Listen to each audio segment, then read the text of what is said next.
is Dan Seeley.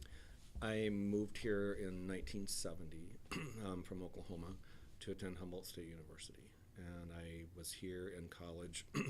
I graduated in 75 in natural resources management. And then my career, my job, which I worked for the National Park Service as a park ranger for over 30 years, took me all over the place and immediately down to the Bay Area. Worked at Muir Woods National Monument. And then when I retired, my partner, husband, and I have been here several times, and we were looking where we might wind up. He's not retired yet. And we really liked it here, and he found a home, and we bought this house 3 years ago. So. How do you identify religiously? I'm Episcopalian now, but I was not raised, I'm not a cradle Episcopalian. So. Okay. Where do you see yourself in relation with the LGBT community? Here in Humboldt, that's one of the connections we have not really been able to make very much yet. We know a couple of people, but it's not strong. But everywhere else, we've lived in Washington, D.C., Maryland area we've known each other for like 20 years, and we have lots of gay friends, straight friends. But I would say that it's more mainstream. I mean, like it's not. I don't have like we don't live in a community of gay people necessarily. And actually, Washington D.C., since I've lived there, has really changed drastically. There's hardly a gay area of Washington D.C. anymore because people are just spread out everywhere. It seems. Okay, and you said that you moved here from Oklahoma. You were born in Oklahoma. Right. Mm-hmm. What's like the contrast between the Oklahoma city life from the Humboldt area city life? Back in 1970s, yeah. Well, I was raised in a non-denominational church it's called Disciples of Christ, and now it is denominational. But when I was growing up in it, it was not, and it's very much led by the parish, the laity. There's not much of a hierarchy in it. So each church is very reflective of the kinds of people that are in it. So it can be very, very conservative or very, very liberal.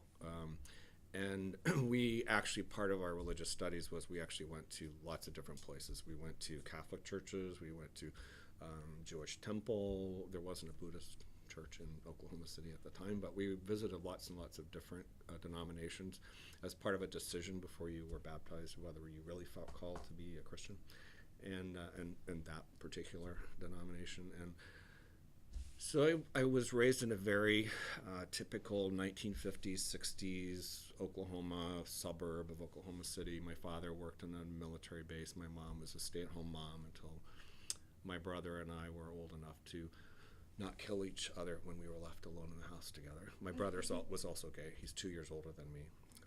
And my parents were really, I had the benefit of growing up in a very loving home. So even though my parents are pretty conservative, Southern. My dad is Native American, one half Chickasaw. My mom is very much Arkansas farm kind of woman, that kind of family. But my parents were very supportive of me. It was a rough time in Oklahoma. It was during the civil rights movement.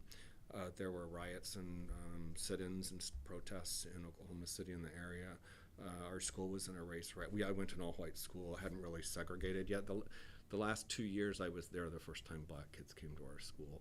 But there was a pretty major race riot when we went to a football game in another place. So coming from that to here, and the anti-war movement was going on then, Vietnam.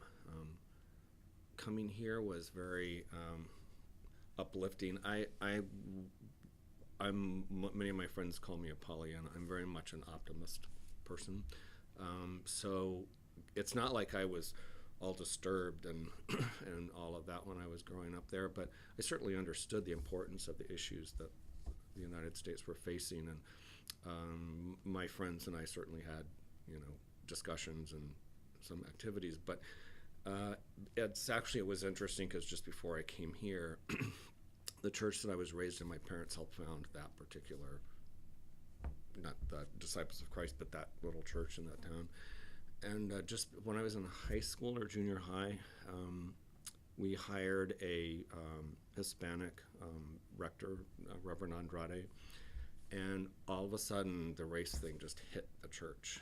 and my parents quit going. So at a time when a lot of kids quit going, my parents quit going. A lot of parents quit going, and we had a youth minister, volunteer who was his parents were friends of my parents, and his girlfriend was a friend of ours, but he actually led a discussion on homosexuality. It was the first time I'd ever really heard anybody talk about it when I was in junior high school, and he was removed from his position as the youth minister after that. He also took us to see The Graduate, which was considered a little bit racy at the time. So coming from that to here, I felt like there was support for being who you were. There was an expectation that there's a certain societal expectation. And coming here, I just felt like you could just do anything that you decided you wanted to do. And that was just exactly what I wanted. So I tried to go to the church that I was raised in, and there was one in Eureka, but I didn't have a car, and it was 12 miles to Eureka, riding my bike in the rain, and I just wasn't apparently that committed. There was, at the time, the Newman Center was on campus, right down near the bus turnaround by the library. And I lived in Sunset Hall when I first moved here. And I had friends who were Catholic from Stockton, and there was actually a priest who lived in the dorm then. I think it was some sort of an arrangement that college actually allowed then. His name was Father Timothy. I remember him really well. And I would go to folk mass at St. Mary's, where the old one was, the little wooden church that's down near where the swim center is now. Oh, the one that burned down. Yeah. So I would go to folk mass with them. I would not tell my parents because they were very worried about the whole Catholic thing. And so I would go there, and it was a nice kind of community. I never joined the church. I didn't really have any feeling, but it was nice to be able to go and worship with them and with friends. But then I really kind of didn't, I kind of quit going to church. So. Okay. I just added this in because you said that your father was Native American. Mm-hmm. Is Native American. Well, he's dead now, but he was. Yeah. Well, growing up with interracial parents and a queer brother, would you say that your home gave you an intersectional lens going into HSU? No, probably not, because in Oklahoma, almost everybody is part Native American in Oklahoma. At least then we were. I mean, it was just, the counties are, so the Chickasaw Indians, my grandfather was Chickasaw. The Chickasaws were one of the tribes that were removed from the southeast and the Trailatiers and moved to Oklahoma, but they displaced other Native Americans, like Kiowas and Comanches and people. So there was even this intertension amongst the tribes there, and then, but it all had kind of played out, and we didn't go to a lot of Native American things. It was, it was kind of during the time when people were, what's the term? You wanted people to be integrated into society, so that you didn't really celebrate differences, ethnic and cultural differences as much then, I don't think. And so we would go to like powwows and some ceremonies, but my grandfather specifically did not teach my father how to speak Chickasaw. The only time I ever heard anybody speak Chickasaw was when we went to gatherings, or when my great aunt, and the rare times my great aunt and my grandfather would be together, they spoke Chickasaw. So unfortunately, I don't think that it gave me any different lens. I thought I was just like everybody else. And especially because of the race thing that was going on then. And my parents were about as xenophobic as anybody else, unfortunately. I learned kind of, you learn what you don't want to be by watching people. Like I don't smoke because I watched my father smoke all of his life and I had no desire to do it. So, and similarly, I think with racial things. And my brother didn't come out until my senior year here. When I was still here, he was 2 years older than me. He died of AIDS. And he came out in a really bad way to my parents and I when I was a senior. So. Okay. Were you involved in any religious groups while you attended HSU? Did they talk about the gay or lesbian community? If so, was it a positive or negative for you? So I wasn't that engaged in except for going to the St. Mary's sometimes. I wasn't really actively engaged as part of a religious group here. And what I remember, I was trying to think about this, knowing that I was going to be talking with you. So I don't really remember very many gay people that were out when I was here. In fact, I thought at the time when I was in school here, the term behind the redwood curtain was a very common thing because it was there was no bus or any way to get really back and forth hardly, and what was going on in the Bay Area was very different than what was going on here, whether it was anti-war movement, shutting down campuses at Stanford and Berkeley, or whether it was gay things, which was beginning to become more common. The whole gay rights movement was starting in San Francisco. So they would talk about people who would be up here who felt like Humboldt was just being, keeping everything at arm's length and not being honest about what was going on in the rest of the world. This was kind of a wholesome, small town kind of environment. And it was almost like it was intentional to keep all the rest of that stuff down in the Bay Area. So the term behind the redwood curtain to me meant that's where the anti-war activists are. Even though they did close, they went on strike here, I think in '69, the year before I was here. But teachers would come here to teach here because they didn't want to teach in Berkeley anymore because it was too crazy. And I knew two people who were gay that were out that I kind of know of. One was an instructor here in the arts department, and another was a friend of one of my roommates. And he's the one, I would hear him talk about that, well, I'm back up here behind the redwood curtain this week, so. But there wasn't very, again, I wasn't in church enough to probably really know if there was any discussion there, but because it was the Catholic Church, I think even though it was a folk mass and Father Timothy seemed pretty open-minded for sure, I think that it would probably have to have been kind of if they were going to talk about it, it would have been probably by the book, kind of what they were allowed to say back then, which would not have been very much probably. Okay, and you say you attend St. Albans? Now I do, right. Now Mm-hmm. you do? Okay, how did you get involved with St. Albans, and how does the religious influence of the Episcopalian life affect how you interact with HSU now? I'm on the vestry of a church in Washington, D.C., an Episcopal church in Washington, D.C. I became an Episcopalian living in the Bay Area during the AIDS crisis and coming out. I wasn't out when I was up here. I was just this happy-go-lucky person, and I knew that I was dating women, but I knew that it wasn't quite working out the way it's supposed to be. But I was such a positive experience in the rest of my life, I just thought I'll figure it out at some point. Moving to the Bay Area, I figured it out pretty quickly. But but the AIDS crisis hit so badly. I was watching a documentary on this past week in the 70s, and I was right, I went up like right in the middle of it, and lost family members, and eventually in the 90s lost my brother. And the Episcopal Church was really there for me when towards the end of that, before I moved from California to D.C. and Virginia, and then so I really became active in the Episcopal Church. They were very welcoming. I do remember having a discussion with the priest who confirmed me, and he was pretty funny about the whole thing, but it was fine. And my husband and I were actually married in the church that we go to in Washington, D.C. I'm on the vestry. We have queer friends who are married there. It's very gay friendly. It's in DuPont Circle area, which is one of the areas that historically was kind of the gay area for Washington, D.C. So it's very comfortable. And so when we came here, Brian and I chose that church that we're in now together. We went to several different churches, not all of them as Episcopalian because he wasn't raised Episcopalian. So we came back up here, and we live in Trinidad, and so there's a small Episcopal, what we call a mission church in Trinidad. It's about 12 to 20 people who live there locally, and they have a priest comes once or twice a month. And we like it there because they're very nice people, and they know that we're gay, but I think there's one other gay person there. And I think there used to be a guy who was associated with that little church that was gay, but I didn't know him, like a minister, a priest or something. But we just went to the others, and St. Albans just seemed, I like the fact that it's intergenerational. There's families there. Yeah. And people just are very friendly, but they seem to have a real purpose as far as helping with programs, social programs in the area. And they also seem like they really are a good supportive of community and one another. So, and we did know from looking at the website, I think Brian noticed that they were a welcoming congregation, so we felt that was probably a good thing too.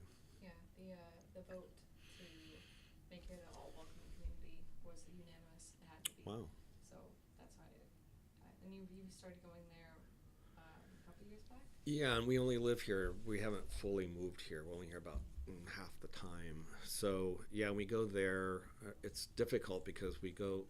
That feels more like the church experience that we've known, but we really do like going to one in Trinidad. So it's this schizophrenic between the East Coast and the West Coast, and it's schizophrenic between St. Albans and Mary and Martha, which is in Trinidad. But we go to St. Albans probably more than we go to Mary and Martha. Okay.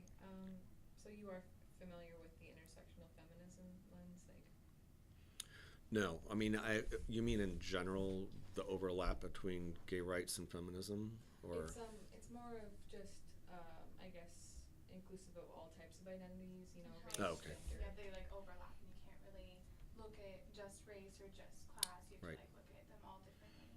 Yep. Okay. Well, going on with this, did the campus during the 1970s embody any type of this intersectional feminism? Like, were there more groups than just white, you know, straight people?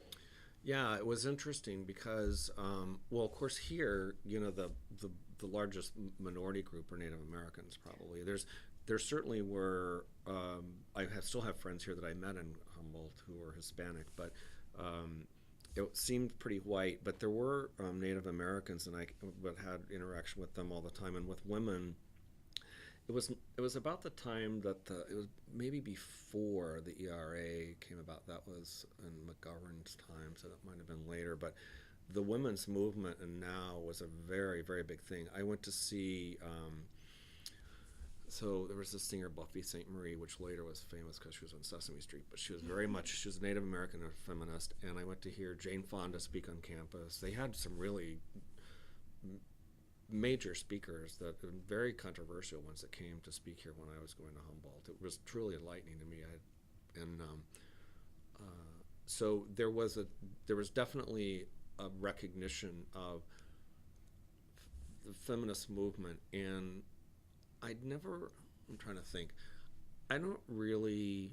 Again, I was really naive, so it's probably that I may just not have noticed. It's like I didn't even know that I was gay, and So it's very. I mean, I'm sure there were women at the time who felt very much like it was not an equal space. And I remember. I'm sure you've heard this. It's that horrible comment.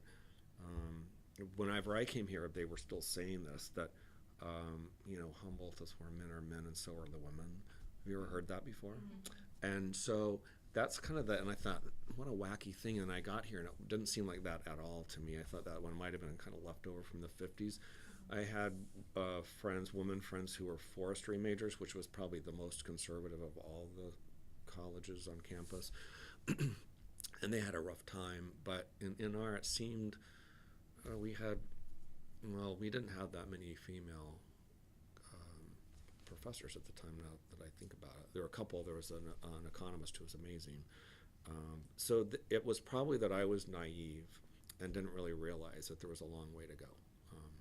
It was 1970s, and I was from Oklahoma. So I'm sure there are women here who felt that they were constantly having to push just to get recognition, and especially gay women. I didn't know any gay women. I'm sure they were here, but I didn't actually know any at the time. So you would say that the women's rights movement was a lot more prominent than the equal rights movement? Absolutely, yeah.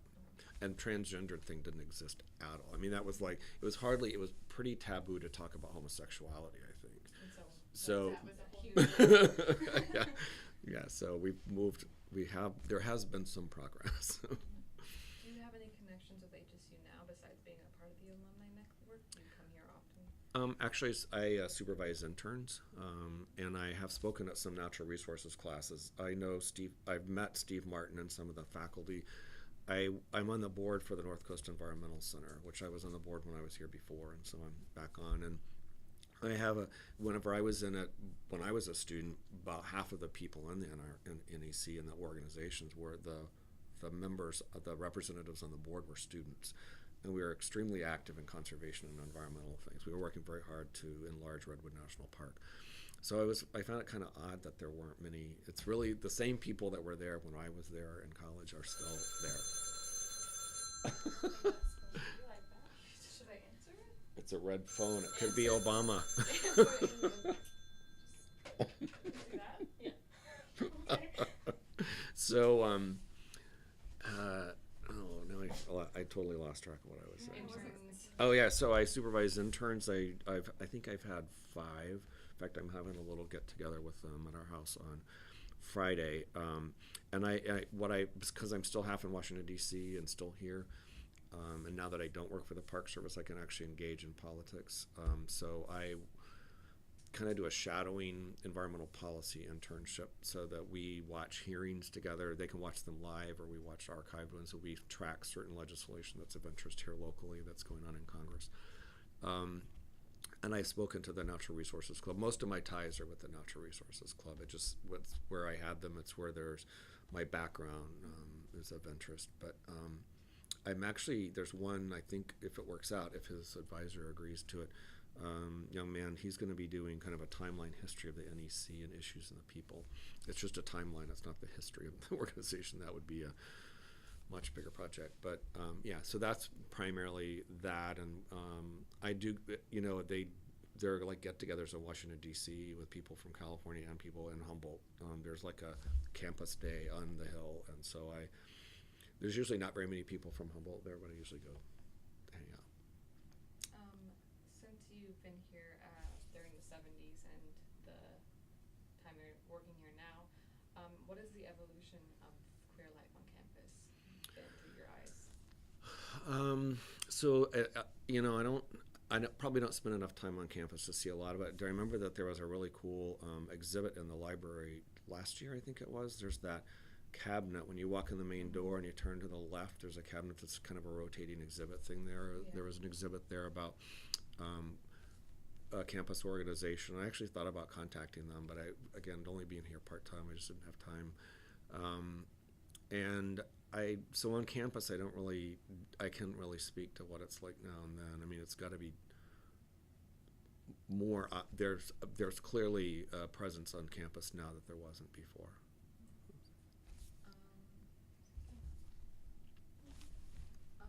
How did the Harvey Milk assassination contribute to your coming out process? It is the reason I came out. I worked at Muir Woods. So my brother came out my senior year at Humboldt, and he sent this long letter to my parents saying he was getting married to this guy in Colorado. And that was the first time he had brought the subject up. I didn't know he was gay, probably because I'm just ignorant that way. I'm just totally blind sometimes. And he sent me a Xerox copy of this letter. That's how he came out to me during finals, and inviting us to their wedding. But if we didn't want to come, he didn't care. So my brother and I we were not really ever that close. We didn't have a whole lot in common, so it was weird that we wound up both being gay. But he was a really nice guy, but we just didn't, we were only 2 years apart. As a whole sibling thing, probably. My parents were devastated by that. So I had to kind of and I hadn't even really thought about myself that much, and I just kind of made all the promises, don't worry, there'll be grandkids and all this stuff. And then I moved to the Bay Area and was working at Muir Woods, and I remember the day Harvey Milk was assassinated, and Moscone, because I was working at Muir Woods, and there was this wonderful woman who was a volunteer there, Roz, and I came in the visitor center. I'd been working out in the woods, and I came in the visitor center. She was crying, and she had the radio on, and she said they've shot Harvey Milk and Mayor Moscone. And so everybody gathered around I was talking to a friend of mine that was just here recently because she worked there too. We all gathered around the radio to hear what was going on and heard the recording of Feinstein, telling people what had happened, because she's the one who came in and found them. Well, I had been, at that point, I think I'd actually gone to, just hung out at a couple of gay bars. Sure. Because this just stopped. Okay. Good stop. Well, it counts down for like 19 minutes.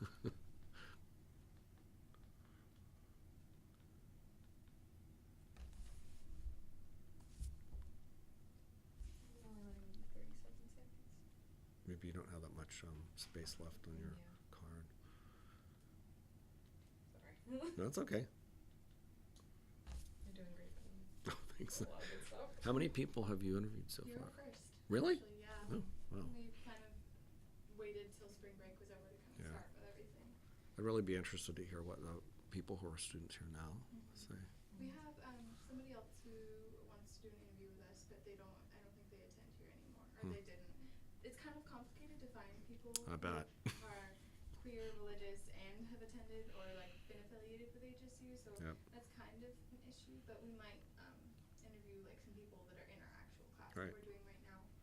There's a guy who actually I knew pretty well at the time, but I didn't know he was gay either. He was quite the ladies' man at the time, and he came out. He actually wound up living with the instructor that I knew who was gay here, and then they had a very bad breakup. Apparently, I wasn't in the area and really didn't stay up with it that much, but he was really involved in the gay Olympics kind of stuff, bike riding, and but he hurt himself he was a wilderness guide, and he had a bad leg injury, so he wound up going back to school and getting a nursing degree and worked at Mad River Hospital, but he's in Berkeley area now doing bird restoration, and I totally lost track of where he is. But so we were talking about so I had Harvey Milk was killed, and I had gone to there was a woman who worked at Muir Woods, and I didn't realize she was lesbian at the time. Again, I don't see through a lot of, I see right over a lot of things.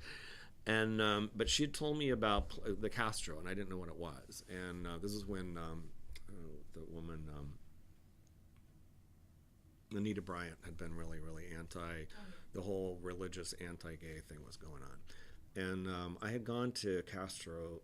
I lived actually in a hiking club above Muir Woods, so it was not easy to get to town. And I'd gone 2 or 3 times, and I just would go hang out. I didn't actually meet anybody. I was scared because I thought I might lose my job or something. So I'd just go hang out and kind of learn that it was okay just by watching people. And so when that happened, I knew that I wanted to go to be in the community. And if you've seen the movie Harvey Milk, that's kind of when I lived in the city, and then by Muir Woods, went back and forth.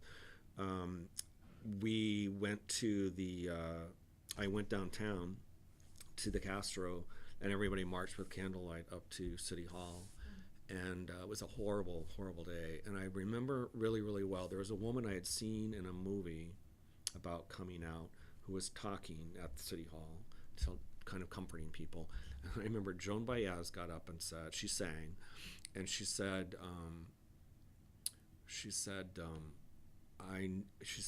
from what I know of Harvey, he wouldn't want you guys to be alone tonight. You should go someplace to be with other people. So I went to this bar called Busby's that is no longer there, that was on Polk Street. I don't know why I went there. And I actually decided that, and his partner said that night, the only way we'll ever stop this is for people to come out. When people, they may have even played the tape that Harvey did before he died, I forget, or maybe his partner just repeated the words. I don't remember, but I remember somebody specifically said, the only way this will change is that people know that their family members and their postman and their postwoman and the teacher in school are gay, and that's the way this will change. And I thought, you're right, that is how it will change. So I went and I met this guy from Scotland, and we actually wound up living together, and I actually started to come out. Then I started telling people, not at work right away. I had made a very intentional decision when I was going to come out at work, because I still wasn't sure, because I was going into law enforcement, and I didn't know what they would do, if that would be a big deal or not, and it wasn't. But so when Harvey Milk died, that's when I came out. I mean, literally, that is the day. And I just decided to quit lying to people. When I met them, I actually told them my real name, because before that I'd use some anonymous, some other name. And there were several people in the community that I knew by that time well enough that they kind of knew me. But because I didn't live in the city much, I still had my life in Marin County and Muir Woods, and my work and hiking with all my friends and stuff. So it was there was kind of a dichotomous life there until then. And it changed drastically. But I didn't come out to my parents right away, because this was 5 years after my brother came out. So this had been about and I had been in the whole AIDS study. There was a cohort study I was first in one study in San Francisco for hepatitis B vaccination, and then once AIDS came along, they went back and wanted to start testing all those people. because that's how they found out what the rates of infection were in gay men before they knew what to do. And so I'm sorry, so I just lost my track again. How I went up on that, but so I met that guy, and that actually led to those tests that I was in, and I just it became pretty easy. But my brother said, this is 5 years after my brother came out, and I had come out to my brother because he would come visit, and I thought that, well, that's pretty safe to tell him. And I told him I was going to tell my parents like one year, and he said, "You can't, you'll kill them." Like, great, so you can come out to mom and dad, but I can't. And so I literally didn't come out to them for probably a couple more years until they visited. I was living with a guy who had two kids, and they came to visit, and I actually welcomed them there specifically because I wanted to tell them, which was not easy. But they were supportive once they quit crying. So, but it was, my coming out was really right in the middle of all of that kind of 70s with the when gay rights, it was really becoming it was something you could talk about. In fact, it was becoming I'm again oblivious. I actually thought that what was going on in San Francisco in the 1970s was going on everywhere in the country. And so when I'd go back to Oklahoma, even though there were gay bars and stuff that my brother and I would go to, it's like, oh, it's not like San Francisco at all here. And Humboldt wasn't like that really either at the time. So. How did your religious upbringing affect the way that you understand your sexuality, and when did you realize that you already just said that. Right. Well, my religion and how it accept, I think the fact is that both between having loving parents and having a pretty deep religious on my own. I mean, it's not because I was taught to be religious. It's because, you certainly the teaching lays a certain foundation, but I really felt it deeply within myself. So whenever I would get on these kind of difficult things where my oblivious side had to actually face what was in front of me, it gave me the foundation for knowing that it would be okay. It's not like I have to fight this. This is just, oh, so that's where we are. This is what the next step of this is. So my personal beliefs, and the other thing is when I was at Humboldt, because I didn't go to church very regularly, and that's when I started reading I was introduced to books by John Muir, and the whole intersection between environment and nature and God. He was raised, I don't know if you know how much you know about him, but he was raised in an extremely strict religious home in Wisconsin, very Christian, Scottish heritage, and he rebelled against that. But for him, the connections with nature and God were very, very strong, and he wrote about that very honestly. And reading that and then living here, the fact that I didn't go to church so much, I did kind of transpose some of my religious beliefs probably on what he was teaching. But then I realized it wasn't the whole picture. Yes, God made these beautiful places, and he made us, but God, we use gender-neutral terms at our church in Washington, D.C., and St. Albans sometimes does and sometimes doesn't, and it's hard. I slip back into that sometimes, but it didn't hurt my religious beliefs. It kind of broadened it, I think, because my background is science, and it's funny, the people that I know who have been priests who used to be scientists, and these are not mutually exclusive things. So I think my religious, and I think the part about religion is, to me, religion speaks to the parts that are not science. To me, God is in love, which is not about science in my mind anyway, and God is in people didn't make redwood trees or the ocean or birds. That's God, and it's God through evolution. But and music and art, there are many things that are not, that I personally don't think there's an explanation for, except for a larger transcendental God. So.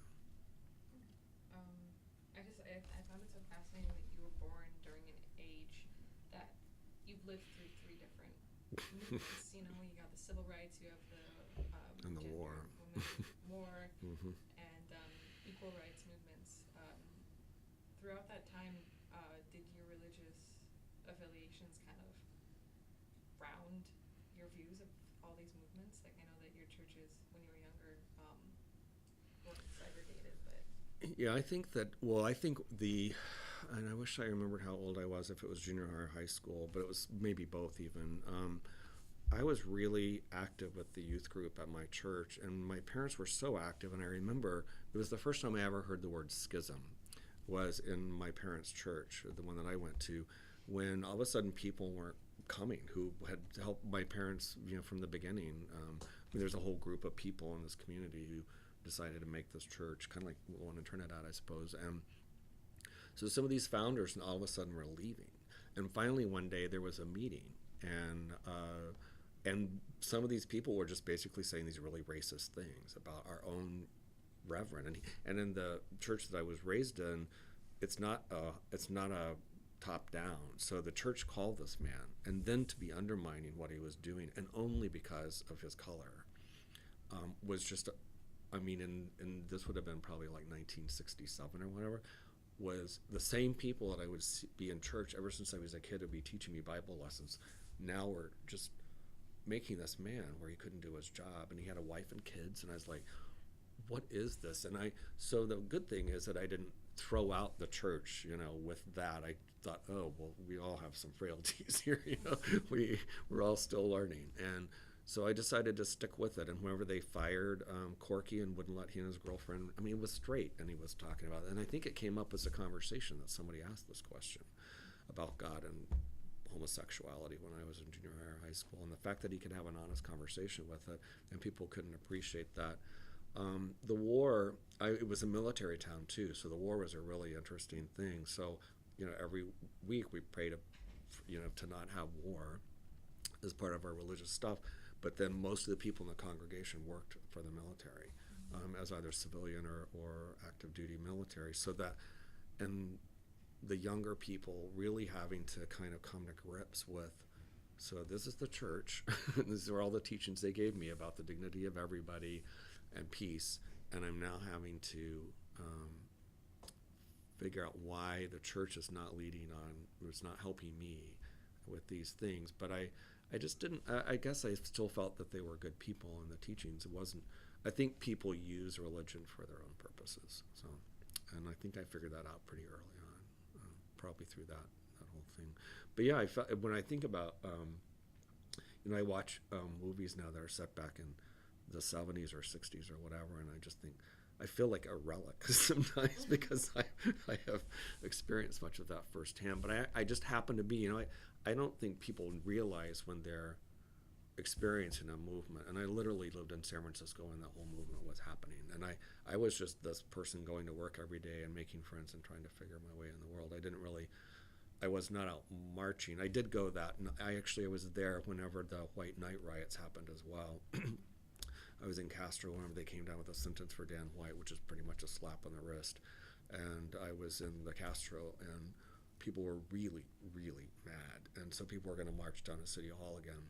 And they had bullhorns, and I could tell it was not going to be like the time before where it was going to be peaceful. I could tell it was going to be bad. And I just thought, I don't know that I'm ready for that right now. I was pretty sad about the whole thing. And so I was in this bar that's now called, I think it's called Harvey's. It used to be called the Elephant Walk. And I went across the street because it was late. I went across the street to call a friend of mine who lived in the city to see if I could stay over at his apartment that night. And while I was in the phone booth, the bar that I had been in, all these police came in and just started beating people up. And so then you realize you really are there when a movement's taking place. I think the only other thing is I think that it's really a struggle these days because we believe in the separation of church and state, how you do let people observe their religious beliefs in a public institution in a respectful way. It's easier for me to tell people that I'm gay than it is for me to tell people I'm Christian, which is that's how far things have changed in my generation, my lifetime. And I've said that to other gay, queer people, and they're like the same. It's like, you're right. It's really easy for me to just tell people, I'm gay and there's my wife or my husband. But it's really, if I tell people I'm Christian, they look at me like I'm crazy. So, but that's the only other